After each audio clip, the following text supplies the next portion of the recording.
नंदी येथील सुराणावर कुटुंबीय व मित्रमंडळींकडून छत्तीसगड येथील दाम्पत्याचा 50वा लग्नाचा वाढदिवस साजरा। चिकोडी तालुक्यातील नंदी येथील श्री हलप्प सुराणावर यांची सासू सौ प्रेमशैला व सासरे हेमंतराव सातकर यांचा 50वा लग्नाचा वाढदिवस जावई श्री हालू सुराणावर व मुलगी माधुरी यांच्याकडून कुटुंबीय तसेच मित्रमंडळींकडून साजरा करण्यात आला। यावेळी हेमंत सातकर यांनी सर्वांचे आभार मानले। हेमंतराव सातकर हे मूळ छत्तीसगडमध्ये रहिवासी असून ते केंद्र शासनाच्या अभियंतापदी काम केले। त्यांना 2 मुलं व 1 मुलगी असा परिवार आहे। त्यांनी आपली मुलगी छत्तीसगडहून कर्नाटकमध्ये देण्याचं धाडस केलं, त्याबद्दल त्यांना धन्यवाद देण्यात आले। ते यावेळी मुलगी व जावई यांना भेटण्यासाठी आले असता नंदी येथील जावई मित्रमंडळी यांच्याकडून यांना वाढदिवस साजरा करण्याची संधी मिळाली। यावेळी बोलताना मित्रमंडळींकडून हालू सुराणावर यांना धन्यवाद दिला, कारण आजकालच्या पिढीमध्ये स्वतःच्या आईवडिलांचा वाढदिवस साजरा करण्यास मुलांना वेळ नसतो।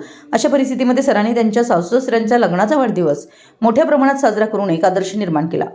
यावेळी या कार्यक्रमात शुभेच्छा देण्यासाठी आजीमाजी तालुका पंचायत सदस्य, ग्रामपंचायत अध्यक्ष, सदस्य तसेच अनेक मित्रमंडळी व हितचिंतक उपस्थित होते। विशाल क्रांती वृत्तसेवा, नंदी।